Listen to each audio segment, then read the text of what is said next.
नमस्कार, मैं doctor Ritu Dubey, assistant professor philosophy, government Meera girls college Udaipur. आज मैं बीए सेकेंड ईयर फिलॉसफी के सेकेंड पेपर को पढ़ाऊंगी, जो है नीति शास्त्र एथिक्स। और आज का हमारा विषय है कांट के द्वारा प्रतिपादित मुख्य नैतिक नियम।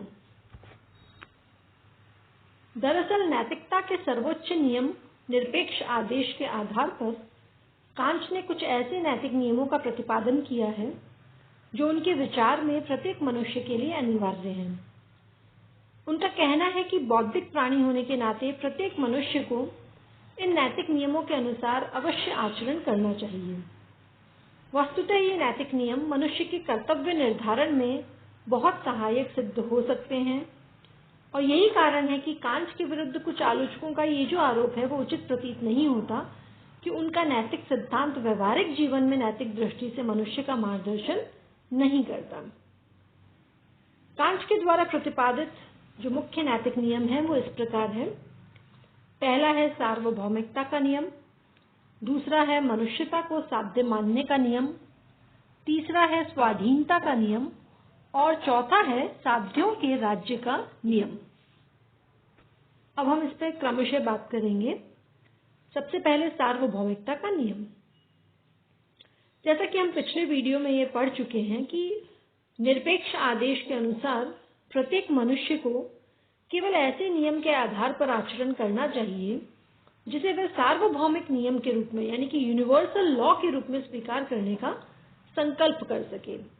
इसे ही कांट ने सार्वभौमिकता का नियम कहा है। ये नियम हमें बताता है कि हम जिन विशेष नैतिक नियमों के आधार पर कर्म करते हैं वे पूर्णतः वस्तुनिष्ठ, निष्पक्ष और निर्वैयक्तिक होने चाहिए।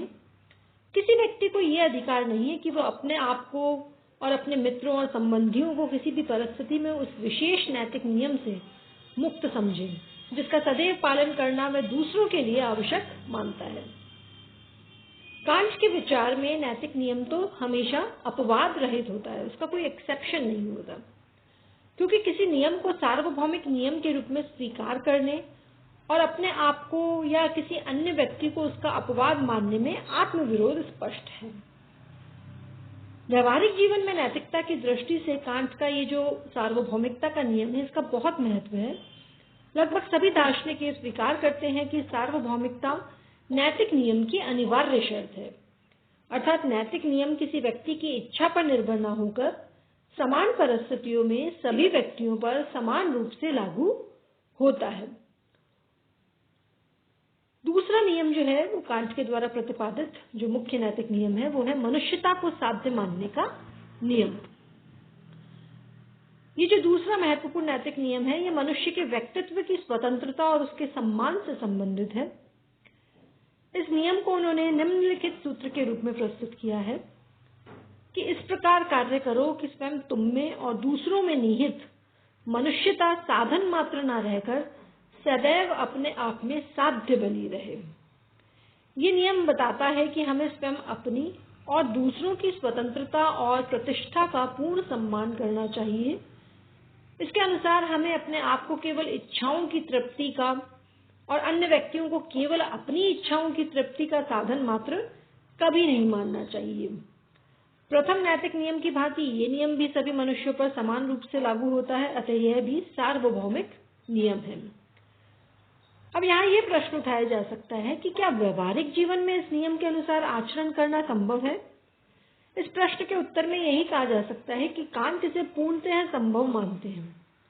ये सत्य है कि हमारी सामाजिक व्यवस्था में प्रत्येक व्यक्ति किसी न किसी रूप में दूसरों की इच्छाओं की पूर्ति के लिए कार्य करता है और इस प्रकार वह उनकी इच्छाओं की पूर्ति का साधन भी बनता है। हमारे कल्याण के लिए भी अन्य व्यक्ति कार्य करते हैं और इस दृष्टि से वह हमारे कल्याण के साधन बन जाते हैं। लेकिन कांट के विचार में इससे ये जो मनुष्यता को साध्य मानने का नियम है उसका उल्लंघन नहीं होता। इसका कारण ये है कि जब मनुष्य विवशता से या अन्य किसी प्रयोजन से मजबूरी से दूसरों के कल्याण के लिए कार्य करता है वो तो इस नियम का उल्लंघन है, लेकिन अगर वो विवशता या किसी अन्य प्रयोजन से नहीं बल्कि कर्तव्य चेतना से प्रेरित होकर ही दूसरों के कल्याण के लिए कार्य करता है तो इसे उनकी इच्छाओं की तृप्ति का साधन मात्र नहीं माना जा सकता। और इसी नियम के आधार पर कांट ने दासता, शोषण, चोरी, वचनभंग, झूठ, धोखा, बलात्कार, हत्या आदि को अनैतिक माना है। क्यों? क्योंकि उनके विचार में इन सबसे मनुष्यता को अपने आप में साध्य मानने का जो नियम है उसका स्पष्टतः उल्लंघन होता है। ये सब या इनमें से कोई एक दुष्कर्म करने वाला व्यक्ति दूसरों को अपनी इच्छाओं की तृप्ति का साधन मात्र मान लेता है। कांट ये भी मानते हैं कि केवल दुख से मुक्त होने के लिए आत्महत्या करना भी इस नियम का स्पष्ट उल्लंघन है, क्योंकि जो व्यक्ति ऐसा करता है वो अपने अंदर निहित मनुष्यता को सुख प्राप्ति का साधन मात्र समझता है। तीसरा जो नियम है वो है स्वाधीनता का नियम। इस नियम के द्वारा कांट ने बताया है कि मनुष्य जिन सार्वभौमिक नैतिक नियमों का पालन करता है वे उस पर किसी बाह्य शक्ति द्वारा आरोपित न होकर आत्म प्रेरित ही होते हैं। स्वाधीनता के इस नियम को उन्होंने इस प्रकार से प्रस्तुत किया है कि इस प्रकार कार्य करो कि तुम्हारा संकल्प अपने आप को सार्वभौमिक नियमों का विधायक समझ सके। सार्वभौमिक नियमों का विधायक यानी उसका निर्माता, उनको सार्वभौमिक नियमों को बनाने वाला समझ सके। कांट के इस नियम का मूल सिद्धांत ये है कि मनुष्य का बौद्धिक संकल्प स्वयं ही उन सार्वजनिक जो सार्वभौमिक नैतिक नियम है उनका विधान करता है, जिनका वह अपने व्यवहारिक जीवन में पालन करता है। यानी स्वयं मनुष्य अपने बौद्धिक संकल्प से ही वो सार्वभौमिक नैतिक नियम बनाता है जिनका कि वो अपने व्यवहारिक जीवन में पालन करता है। मनुष्य स्वाधीन है इस क्षेत्र में।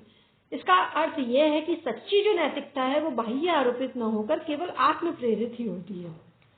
हमें नैतिक नियमों का पालन किसी प्रकार के प्रलोभन, लालच या भय के कारण नहीं, बल्कि अपने बौद्धिक और स्वतंत्र संकल्प से प्रेरित होकर ही करना चाहिए।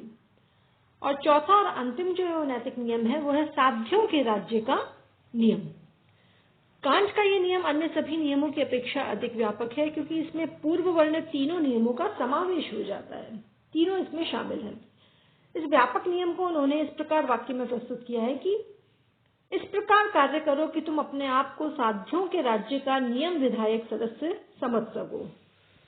इस नियम के द्वारा कांट ने बताया है कि सार्वभौमिकता के नियम का पालन करने वाला प्रत्येक व्यक्ति अपने आप को एक ऐसे आदर्श समाज का सदस्य समझे जिसमें सभी मनुष्य स्वयं अपने आप को और दूसरों को साधन मात्र न मानकर साध्य मानते हैं, यानी कि दूसरा जो नियम है उसका पालन करते हैं और एक दूसरे के स्वतंत्र व्यक्तित्व का सम्मान करते हुए केवल आत्म प्रेरित नैतिक नियमों के अनुसार आचरण करते हैं, यानी कि तीसरे नियम का पालन करते हैं।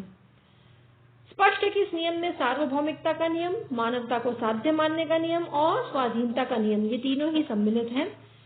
यही कारण है कि मैंने कहा कि यह सर्वाधिक व्यापक नियम माना गया है। वस्तुतः इस नियम के द्वारा कांट ने एक ऐसे आदर्श मानव समाज की कल्पना की है जिसमें सभी व्यक्ति मनुष्य होने के नाते एक दूसरे की प्रतिष्ठा का आदर करते हैं और बौद्धिक एवं स्वाधीन संकल्प से युक्त होने के कारण केवल आत्म प्रेरित सार्वभौमिक नैतिक नियमों का ही पालन करते हैं। इसी आदर्श मानव समाज को उन्होंने साध्यों का राज्य कहा है। साध्यों का राज्य मतलब दो बातें हैं। इस प्रकार के आदर्श मानव समाज में प्रत्येक व्यक्ति दूसरों के द्वारा शासित न होकर स्वयं अपने आप पर शासन करता है, और दूसरी बात कि ऐसे समाज में प्रत्येक मनुष्य के कर्म उसके अपने हित द्वारा नहीं बल्कि आत्म प्रेरित वस्तुनिष्ठ और सार्वभौमिक नियम के द्वारा ही निर्धारित होते हैं। वह तभी तक अपने हित के लिए कार्य करता है जब तक कि उसका यह कार्य इस आत्म प्रेरित नैतिक नियम के विरुद्ध ना हो। कांट के विचार में ये जो आदर्श समाज है जिसे इन्होंने साध्यों के राज्य का कहा है, साध्यों का राज्य कहा है, उसका सर्वोच्च प्रशासक तो ईश्वर ही हो सकता है जो समस्त नियमों का विधायक है, किंतु जो पूर्णतया बौद्धिक होने के कारण स्वयं इन नियमों के द्वारा शासित नहीं होता। इस आदर्श समाज के सदस्यों के विपरीत ईश्वर की कोई आवश्यकताएं नहीं है। फलतः उसमें ऐसी इच्छाएं उत्पन्न नहीं होती जो सार्वभौमिक वस्तुनिष्ठ नैतिक नियमों के अनुसार आचरण करने में बाधा डालती है। परंतु ईश्वर के समान महत्वपूर्ण ना होते हुए भी इस आदर्श समाज के प्रत्येक सदस्य को ऐसी प्रतिष्ठा प्राप्त है जिसका महत्व अन्य सभी वस्तुओं के महत्व की अपेक्षा कहीं अधिक है। यह सर्वोच्च प्रतिष्ठा उसे आत्म प्रेरित नैतिक नियम के अनुसार आचरण करने के कारण ही प्राप्त होती है, और वह इसका किसी अन्य वस्तु के लिए कभी भी परित्याग नहीं कर सकता। वस्तुतः ये जो सर्वोच्च प्रतिष्ठा है, इसके कारण ही साध्यों के राज्य का प्रत्येक सदस्य साधन मात्र न होकर अपने आप में साध्य माना जाता है। परंतु कांट ये स्वीकार करते हैं कि ऐसा राज्य एक आदर्श है जिसे व्यवहारिक जीवन में प्राप्त करना अत्यंत कठिन है। फिर भी उनका कहना है कि हमें इसकी प्राप्ति के लिए निरंतर प्रयास अवश्य करना चाहिए। हम इस आदर्श की ओर तभी अग्रसर हो सकते हैं जब हम अपने स्वाधीन संकल्प से प्रेरित होकर सदैव निरपेक्ष आदेश के अनुसार आचरण करें और संपूर्ण मानवता को अपने आप में साध्य मानते हुए केवल अपने कर्तव्य के लिए अपने कर्तव्य का पालन करें। तो ये थे कांट के द्वारा प्रतिपादित 4 मुख्य नैतिक नियम। पहला सार्वभौमिकता का नियम, दूसरा मनुष्यता को साध्य मानने का नियम, तीसरा स्वाधीनता का नियम और चौथा साध्यों के राज्य का नियम। धन्यवाद।